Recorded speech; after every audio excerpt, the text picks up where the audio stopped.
அந்த நாட்டுடைய அன்றைய காலத்துல மகேந்திர ராஜபக்சே அவர் சொல்றாரு எல்லாம் இந்தியா பண்ணதான். இந்தியா யார் ஆண்டுட்டு இருந்தா? அப்ப வந்து காங்கிரஸ். அப்ப அவர்கள் பண்ணதானே. அப்படி பண்ண இது வந்து இன்னுமே வந்து அந்த இது ஏன் இலங்கையை வந்து ஒண்ணுமே இல்லாம பண்ணணும்னு ஏன் நினைக்கிறீங்க? தமிழர்கள் ஒண்ணு இல்லாம பண்ணணும்னு நினைக்கிறீங்க? இன்னைக்கு வந்து 15 ஆண்டுகள் ஆயிருக்கு. அந்த போர் முடிஞ்சு 15 ஆண்டுகள் ஆயிருக்கு. அதற்கு பின்னரும் கூட ஒரு சரியான ஒரு நடவடிக்கை எடுக்காம கொண்டு போயிட்டு இருக்கிறதுக்கு மிகப்பெரிய ஒரு முட்டை ஒரு இடைஞ்சலா இருக்கிறது வந்து காங்கிரஸ் கட்சி அப்படிங்கறதான இருக்கு. எப்படி நீங்க காங்கிரஸ் தேஞ்சு போகுதுன்னு ஒரு தவறான தகவல் சொன்னீங்களோ, எப்படி செல்வ பெருந்தகை யாரோ ஒரு தனியாருக்கு வந்து இந்த காங்கிரஸ் திடலை கொடுத்து ஒரு தவறான தகவலை நீங்க உள்வாங்கி எங்கேயோ சொன்னதை உள்வாங்கி யாரோ சாலையில சொன்னதை நீங்க உள்வாங்கி சொன்னீங்களோ? இல்ல சாலையில சொல்றதுல ஆவணங்களோட சொன்னாங்க. அதை நம்ம எடுத்து சொல்றோம். கேக்குறோம். ஆவணங்கள் உங்கள்ட்ட இல்லைன்னு தானே சொல்லிட்டீங்க. அதே நீங்க சொல்லிட்டீங்க. நான் கேட்டேன் யாருன்னு கேட்டேன் உங்களுக்கு தெரியல. ஆவணம் உங்கள்ட்ட இல்லைன்னு அர்த்தம். நான் ஆவண விஷயங்களை நான் சொல்லிடுறேன். ஓகே சொல்லுங்க, கேளுங்க. அதாவது இந்த முதல்வர் கொண்டிருக்க முடியாதா? இல்ல நீங்க சொல்ற கருத்துகள் நிறைய வந்து தவறான செய்திகள். இல்ல உமா மகேஸ்வரனை கொன்றது அவர் வந்து தவறான செய்தி கேட்கிற நான் சொல்றேன். பிளாட் இயக்கத்தை சேர்ந்த மிக முக்கியமான நபர்கள் உமா மகேஸ்வரனுடைய பழகின ஆட்களே வந்து அவர்கள் சொல்றாங்க எங்கால் தான் உமா மகேஸ்வரனை கொண்டது. இல்லங்க இன்னொரு உமா மகேஸ்வரன் யார் சார்? மாலத்தீவு போய் பிடிச்ச போது அதையே தடுத்து உடைச்சு விட்டது வந்து இந்திய ராணுவம். அதே நம்ம வந்து அதுக்கான கேள்விகள் கேட்கல. ஆனால் இந்த ஒவ்வொருத்தரையும் நீங்க சொல்றீங்கல்ல இந்த அவரு இவர் ஆனாரு, அதெல்லாம் துரோகிகள் சிலர் இருந்தாலும் துரோகிகளை அழித்தொழி பண்றதானே. அதே தமிழ் மக்கள் எத்தனை பேர் செத்தாங்க கொஞ்சம் யோசிச்சு பாருங்க. பொறுப்புல இருந்தவங்க, பதவியில இருந்தவங்க யாரால செத்தாங்க? அப்படி பார்த்தா அவங்களெல்லாம் அப்புறப்படுத்திருந்தீங்க நீங்க. அப்போ ஒரு மத ரீதியாக இன்னைக்கு பிஜேபி என்ன செய்யறதோ அந்த வேலையை நீங்க இன்னைக்கு செஞ்சீங்க. ராஜபக்சே என்ன தப்பு பண்ணாரோ அதே தப்பு நீங்க பண்ணீங்க. அப்ப அடுக்கடுக்கா பல தப்பு பண்ணீங்க. உங்களுக்கு உதவிகரமாக இருந்த, உங்களுக்கு பொருளாதாரம் தந்த அத்துணை சமூக மக்களையும் நீங்க எதிர்த்தீங்க. தொப்புள் கொடி உறவாக உங்களோட நண்பரா திரிசபா யாருங்க? இதையெல்லாம் உண்மையை புரிஞ்சுக்க அவர்கள் முதல்வராக இருந்து சட்டமன்றத்தில் பிரபாகரனை அழைத்து வந்து அவருக்கு தூக்கு தண்டனை விதிக்கன்னு சொன்ன அந்த அம்மாவை பாராட்டி ஓட்டு போட்டோம். அந்த இலை மலர்ந்தா ஈழ மலர்னு சொன்னாங்க. இதெல்லாம் அந்த அம்மா வந்து அப்படி சொன்னாங்க. அதுக்கு பின்னர் அந்த அம்மாவை மாறி மிக அழுத்தமான இது கொடுத்தது இவங்களுக்குங்க. மகேந்திர ராஜபக்சேக்கு அவனை விடக்கூடாது அழுத்தம் கொடுக்க முடியும். நான் கேட்கிறேன் இதெல்லாம் ஒரு பொய் இல்லையா? அவங்க தேர்தல் நேரத்தில் ஆதரவு கொடுத்திருக்கலாம். நான் கேட்கறது ஒரு முதல் மந்திரி, எந்த முதல் மந்திரியா இருந்தாலும் ஒரு நாட்டு ஜனாதிபதி நீங்க அழுத்தம் கொடுக்க முடியாது. இன்னைக்கு நம்மளுக்கு வந்து காங்கிரஸ் கட்சியினுடைய மிக முக்கியமான ஒரு நபர்னு சொல்லலாம். ஏன்னா பல காலமாக காங்கிரஸ் கட்சியில இணைத்து கொண்டு அங்க இருக்கக்கூடிய அத்தனை விஷயங்களையும் அத்தனை செய்திகளையும் தெரிந்த ஒரு நபர், செய்தி தொடர்பாளர். அது மட்டும் இல்லாம காங்கிரஸ் கமிட்டியினுடைய உறுப்பினர், டெல்லியில் இருக்கக்கூடிய காங்கிரஸ் கமிட்டியினுடைய உறுப்பினர், அதோட தமிழ்நாட்டு காங்கிரஸ் கமிட்டியினுடைய துணைத் தலைவர். இவ்வளவு பதவி வச்சிருக்காரு. இப்ப அவர் வந்து யாருன்னு உங்களுக்கு தெரிஞ்சிருக்கும். இதயத்துல்லா ஐயா அவர்கள் இப்ப நம்ம கிட்ட வந்திருக்காரு. வணக்கம் ஐயா. வாழ்த்துக்கள். சரி, இப்போ தமிழர்கள் இருக்கிறது வந்து பாத்தீங்கன்னா நீங்க இனத்துக்காக நம்ம பாடுபடுறீங்கிறீங்க. அந்த இனம் சார்ந்த தமிழர்கள் வந்து தமிழ்நாட்டில் அதிகம். அந்த இனம் சார்ந்த இவர்கள் வந்து நம்ம ஈழத்திலையும் இருந்தாங்க. அந்த ஈழத்துல இந்திரா காந்தி சமயத்துல வந்து அவர்களுக்கு வந்து அங்க இருக்கக்கூடிய போராளிகளுக்கு ட்ரைனிங் கொடுத்தது ஒரு மிகப்பெரிய ஒரு இதா தான் அந்த போராளிகள் இன்னும் நினைச்சு கொண்டிருக்காங்க. இந்திரா காந்தியோடைய மரியாதை வந்து இன்னும் இருக்கு, அவர் மேல இருக்கு. ஆனால் அதுக்கு பின்னர் வந்த ராஜீவ் காந்தியோட நடவடிக்கைகள் வேற மாதிரி போனது போச்சு. அங்க இருக்கக்கூடிய இதுல இது போய் ஒரு ஒப்பந்தம் போட்டு, இலங்கையோட ஒப்பந்தம் போட்டு அந்த மக்களை வந்து பல லட்சம் மக்களை வந்து கொன்றதுக்கான ஒரு இராணுவத்தை அனுப்பி அங்க பண்ணதுக்கான ஒரு இதை நடந்தது. அந்த இதை ஏன் நீங்க ஏற்றுக்கொள்ள மாட்டேங்கிறீங்க? காங்கிரஸால் இனம் அழிஞ்சது. தொடர்ச்சியாக சோனியா காந்தி இருக்கும் பொழுது போய் அந்த இது பிரபாகரனை அழிக்கணும்னு சொல்லி திட்டமிட்டு அங்க வந்து இந்திய ராணுவம் தான் முழுக்க எங்களோட செயல்பட்டதுன்னு சொல்லி அந்த நாட்டுடைய ராணுவ தளபதி பொன் சேகா தெரிவிக்கிறார். அந்த நாட்டுடைய அன்றைய காலத்துல மகேந்திர ராஜபக்சே அவர் சொல்றார் எல்லாம் இந்தியா பண்ணதான். இந்தியா யார் ஆண்டுட்டு இருந்தா? அப்போ வந்து காங்கிரஸ் ஆட்சி. அப்ப அவர்கள் பண்ணதானே. அப்படி பண்ண இது வந்து இன்னுமே வந்து அந்த இது ஏன் இலங்கையை வந்து ஒண்ணுமே இல்லாம பண்ணணும்னு ஏன் நினைக்கிறீங்க? தமிழர்கள் ஒண்ணு இல்லாம பண்ணணும்னு நினைக்கிறீங்க? இன்னைக்கு வந்து 15 ஆண்டுகள் ஆயிருது. அந்த போர் முடிஞ்சு 15 ஆண்டுகள் ஆயிருச்சு. அதற்கு பின்னரும் கூட ஒரு சரியான ஒரு நடவடிக்கை எடுக்காம கொண்டு போயிட்டு இருக்கிறதுக்கு மிகப்பெரிய ஒரு ஒரு இடைஞ்சலா இருக்கிறது வந்து காங்கிரஸ் கட்சி அப்படிங்கறதான இருக்கு. நீங்க ஒரு நீண்ட கேள்வி கேட்டீங்க, நான் பதில் சொல்லாம் இல்லையா? சொல்லுங்க. எப்படி நீங்க காங்கிரஸ் தேஞ்சு போகுதுன்னு ஒரு தவறான தகவலை சொன்னீங்களோ, எப்படி செல்வ பெருந்தகை யாரோ ஒரு தனியாருக்கு வந்து இந்த காங்கிரஸ் திடலை கொடுத்து ஒரு தவறான தகவலை நீங்க உள்வாங்கி, எங்கேயோ சொன்னதை உள்வாங்கி, யாரோ சாலையில சொன்னதை நீங்க உள்வாங்கி சொன்னீங்களோ? இல்ல சாலையில சொல்றதுல ஆவணங்களோட சொன்னாங்க, அதை நம்ம எடுத்து சொல்றோம், கேக்குறோம். ஆவணங்கள் உங்கள்ட்ட இல்லைன்னு தானே சொல்லிட்டீங்க. அதே நீங்க சொல்லிட்டீங்க. நான் கேட்டேன், யாருன்னு கேட்டேன், உங்களுக்கு தெரியல. ஆவணம் உங்கள்ட்ட இல்லைன்னு அர்த்தம். நான் ஆவண விஷயங்களை நான் சொல்லிடுறேன். ஓகே, சொல்லுங்க, கேளுங்க. அதாவது ஒரு உண்மையை நீங்க புரிஞ்சுக்கணும். ஈழத்தமிழர்களுக்கு அதிகமாக உதவியது காங்கிரஸ் மட்டும்தான். இந்திரா காந்தி மட்டும் உதவி செய்யவில்லை என்றால், ஒரு இலங்கைங்கிற இன்னொரு நாட்டுடைய இறையாண்மையை தாண்டி ஒரு குழுவினருக்கு உதவி செஞ்சாங்க. அந்த ஒரு குழுவினர் அவங்க கூட இருந்த ஒரு 4-5 குழுவினரை ஒண்ணுமில்லாம ஆக்கிட்டாங்க. சி.வி. சபாரத்னமா இருக்கட்டும், யோகேஸ்வரனா இருக்கட்டும், எல்லாம். அமிர்தம் லிங்கம்ங்கிற ஒரு தலைவர், அற்புதமான தலைவர். 1980 ஈழத்துக்கு தந்தை செல்வாவுடைய நினைவு நாளுக்கு சென்றவன். நான் சொல்றது 1980. அன்னைக்கு பிரபாகரனை இல்லாத ஒரு காலத்தை நான் சொல்றேன். அப்ப அன்றிலிருந்து நான் இலங்கையோட தொடர்பு இருக்கு. இலங்கையை பத்தி ஒரு நூல் எழுதியிருக்கேன், கீழே சொர்க்கம்து. அங்க இருக்கக்கூடிய அமைச்சர்கள் எல்லாம் வியந்து இருக்காங்க அந்த நூலை பார்த்துட்டு. இலங்கையில இவ்வளவு விஷயங்களை நீங்க பார்த்திருக்கீங்க, நாங்க பார்க்கல. அதனால நான் சொல்றேன், இந்திரா காந்தி அவர்கள் மட்டும் இல்லைன்னு சொன்னா விடுதலை புலிகள்ங்கிற ஒரு அமைப்புக்கு வேலை இல்லை. இந்திரா காந்தி சொல்லி எம்ஜிஆர் உதவி செய்யலைன்னா அந்த அமைப்பு விடுதலை புலிகள் என்பது இல்லை. இதை சொல்லி முடிச்சு நீங்க நீண்ட கேள்வி கேட்டீங்க இல்லையா? அதனால திரு கலைஞர் அவருடைய உற்சாகம் இல்லைன்னு சொன்னா இன்னைக்கு அந்த விடுதலை புலிகளோ அவங்களை சார்ந்தவர்களோ இல்லை.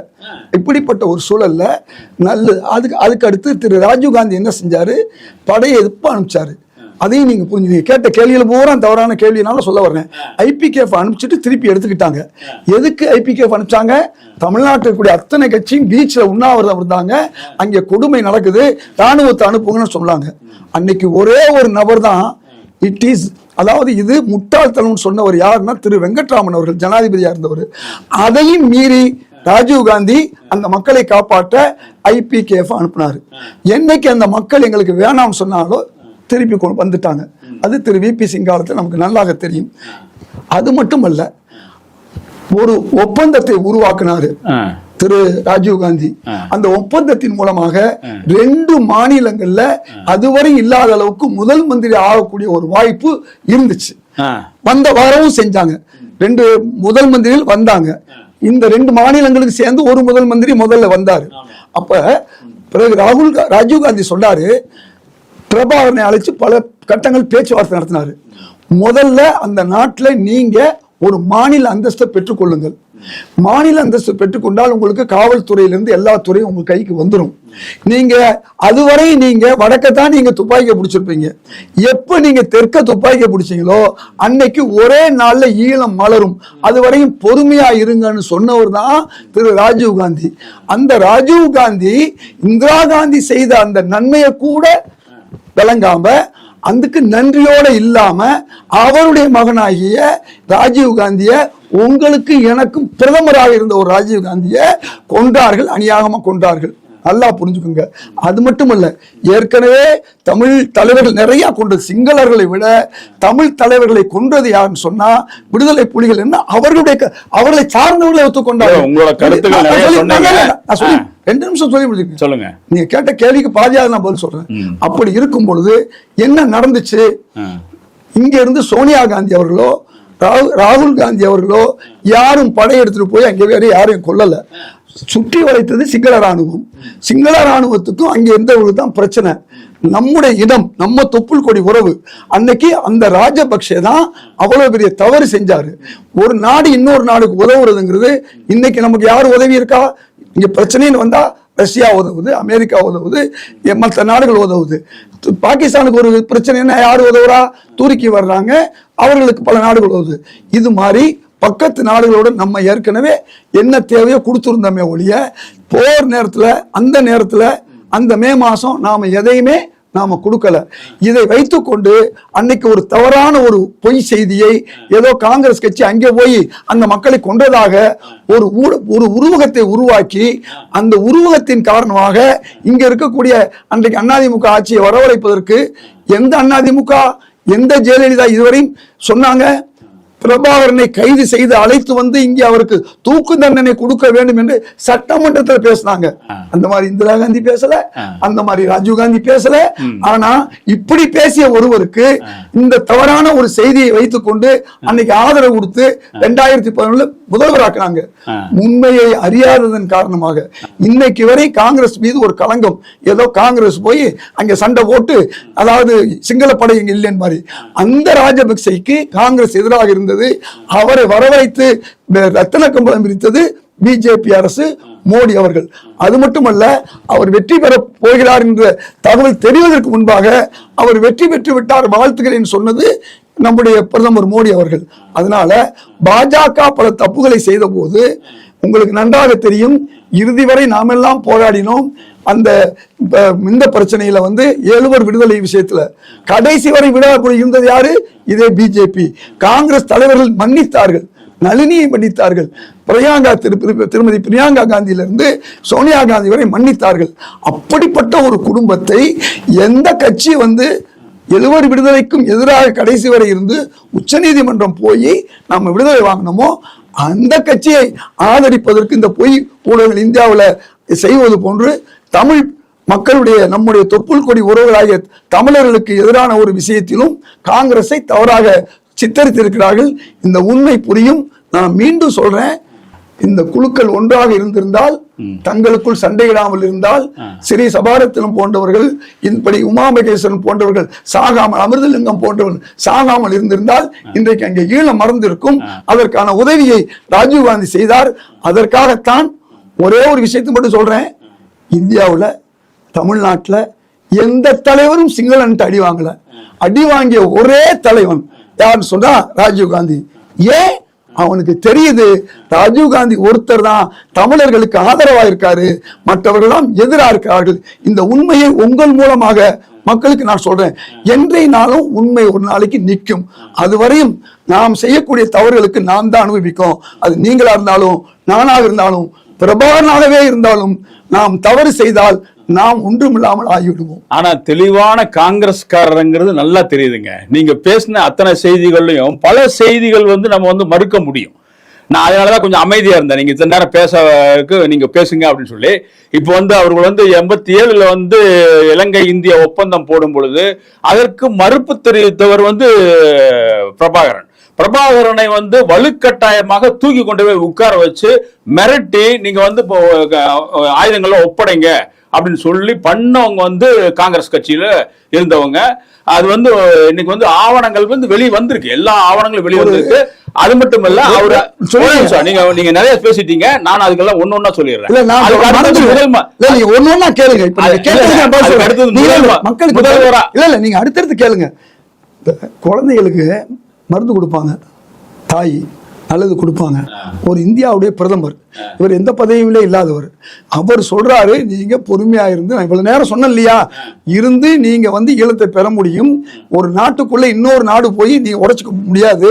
இந்திரா காந்தி செஞ்ச வேலை அங்கே பிரச்சனை நடந்து போர் நடந்ததுனால நாம் ஒரு நாட்டையே உருவாக்கி கொடுத்தோம். அது மாதிரி நாம உருவாக்கலாங்கிறது தான் ராஜீவ்காந்தி சொன்னாரு. அவசரப்பட்டாங்கிறது தான் நான் உங்களுக்கு திரும்பவும் சொல்றேன்.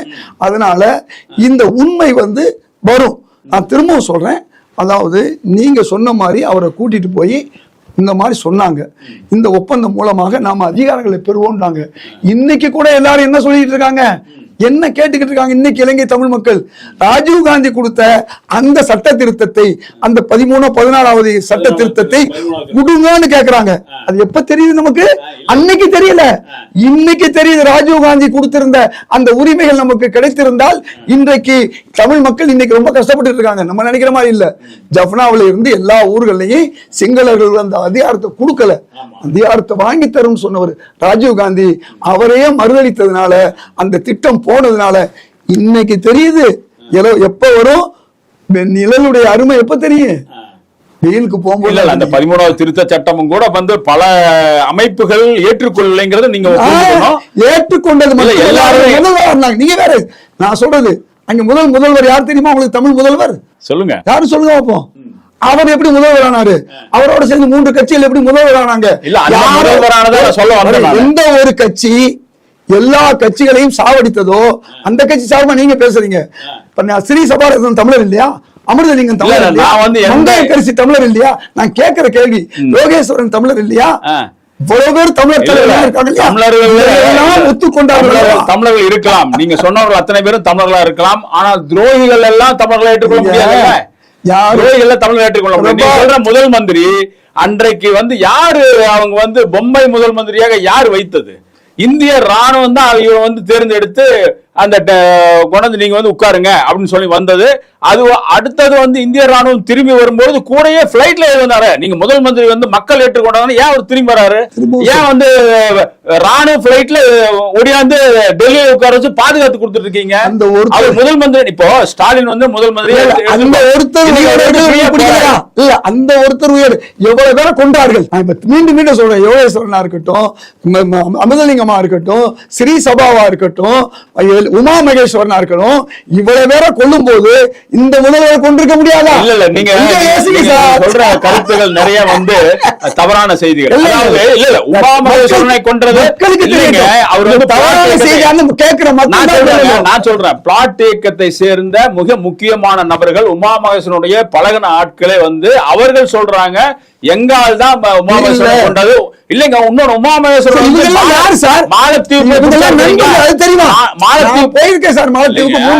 மாலத்தீவு போய் பிடிச்ச போது அதையே தடுத்து உடைச்சு விட்டது வந்து இந்திய ராணுவம்.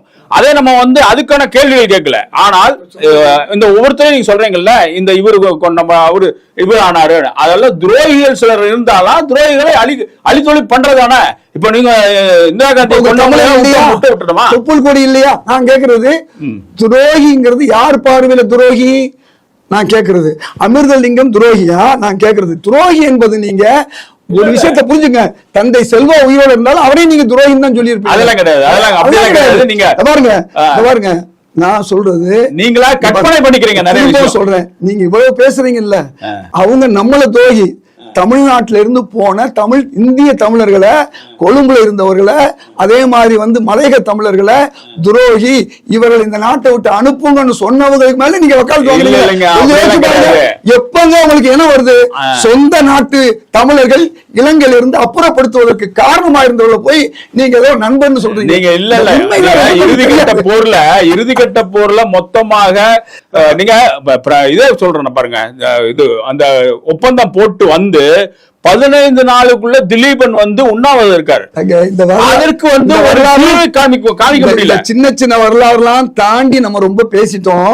நான் மீண்டும் சொல்றேன், இல்ல ஒண்ணுமே சொல்றேன், நம்ம 2 பேரும் பேசுறத மக்கள் கேக்குறாங்க. கண்டிப்பா இந்த உண்மையை தெரியும் போது அவங்க நினைப்பாங்க, சிங்களர்களை விட தமிழரை நம் தொப்புள் கொடிகளை கொன்றது யாருன்னு சொன்னா ஒரு ஏக்கம்.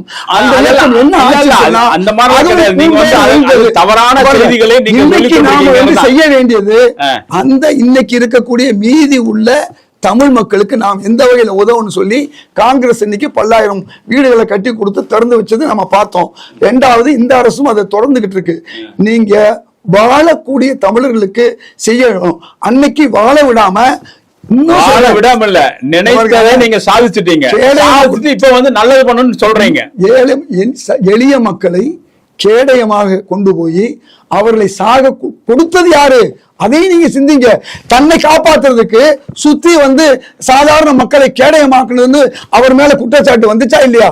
அதே தமிழ் தலைவர்கள் இருந்தாங்க இல்லையா? அவர் கூட இருந்த கருணா அவரை பத்தி என்ன சொன்னாரு? எல்லாருமே அவர் மீது நான் கேட்கிறேங்க, முஸ்லீம்கள் தான் அவருக்கு ஆதரவாக பொருளாதார உதவி செஞ்சாங்க. 150 பேர் தொழுதுகிட்டு இருக்கும் போது அவரை போய் சுட்டுக் கொள்ளலாமா? 1,00,000 முஸ்லீம்களை ஒரே நாள்ல அந்த யாழ்ப்பாணத்திலிருந்து தூக்கி அகற்றியது யாரு? அப்படி பலமா இருக்க வேண்டிய ஒரு அமைப்பு ஒண்ணுமில்லாம போனதுக்கு காரணங்கள் சொல்றாங்க. ஆனா அதே இந்த காரணங்கள்ல போகல. அதுக்கு அடுத்தது வந்து பிரபாகரன் இல்லைங்க, தமிழ் முஸ்லீம்களை, தமிழ் பேசக்கூடியவரும் முஸ்லீம்கள் தானே, அந்த தமிழர்களை ஒரே நாள்ல அவர்கள் தொழிலை விட்டு விட்டு கோடிக்கணக்கான சொத்தை விட்டு விட்டு ஒரு துப்பாக்கி முனையில அனுப்புனது யாரு? சரி, இல்ல அதற்கு ஒரு காரணம். 150 பேர் அப்பாவி தொழுதுகிட்டு சுட்டு பொசுக்குனது யாரு? இல்லங்க, அதெல்லாம் வந்து இப்ப நான் சிலதெல்லாம் சொல்லிடுறேன். இல்ல காவல்துறையில் நடந்த நிகழ்ச்சிக்கு அவர்கள் தெளிவான பதில் சொல்லிட்டாங்க. அது எங்க ஆட்கள் கிடையாது, நாங்க தெளிவான பதில். அதுக்கு அடுத்தது வந்து நீங்க 71 வந்து அங்க இருக்கக்கூடிய இஸ்லாமியர்களை வெளியேற்ற சொன்னாங்க. அதற்கு என்ன காரணம் சொன்னாங்கன்னா, இங்க எல்லாருமே இஸ்லாமியரா இருக்காங்க, அந்த இஸ்லாமியர்கள்ல எங்களால கண்டுபிடிக்க முடியல, யாரோ துரோகத்தனம் பண்றாங்க, அதற்காக கொஞ்ச நாளைக்கு நீங்க வந்து வெளியே போனாங்க. அதே ஒரு பிரபாகரன் வந்து அதே தமிழர்கள் பதவியில் இருந்தாங்க. கூப்பிட்டு நீங்க வந்து எப்ப வேணாலும் முஸ்லீம் உள்ளுக்கு வாங்க, தாராளம் வரலான்னு சொல்லி சொன்னதும் அவங்களே தானே கேட்கறது. அதே தமிழ் மக்கள் எத்தனை பேர் செத்தாங்க கொஞ்சம் யோசிச்சு பாருங்க. பொறுப்புல இருந்தவங்க, பதவியில் இருந்தவங்க யாரால செத்தாங்க? அப்படி பார்த்தா அவங்களெல்லாம் அப்புறப்படுத்திருந்தீங்க நீங்க. அப்போ ஒரு மத ரீதியாக இன்னைக்கு பிஜேபி என்ன செய்யுதோ அந்த வேலையை நீங்க இன்னைக்கு செஞ்சீங்க. ராஜபக்சே என்ன தப்பு பண்ணாரோ அதே தப்பு நீங்க பண்ணீங்க. அப்ப அடுக்கடுக்கா பல தப்பு பண்ணீங்க. உங்களுக்கு உதவிகரமாக இருந்த, உங்களுக்கு பொருளாதாரம் தந்த அத்துணை சமூக மக்களையும் நீங்க எதிர்த்தீங்க. தொப்புள் கொடி உறவாக உங்களோட நண்பரா ஸ்ரீசபா யாருங்க? பிரபாகர் நம்பர். உமா மகேஸ்வரன் யாரு? பிரபாகரன். இவங்க எல்லாம் ஒன்னா இருந்தவங்க இந்திய ஒன்னா இருந்தவங்க ஒண்ணுமில்லாம சிங்களத்தோட சேர்ந்து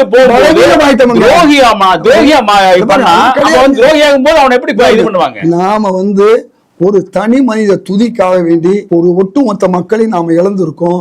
நம்ம தொப்புள் கொடி மக்கள் இனியாவது நல்லா இருக்கணும் அப்படிங்கிற ஒரே அடிப்படையில் தான் நான் இப்பவும் நான் சொல்றேன்.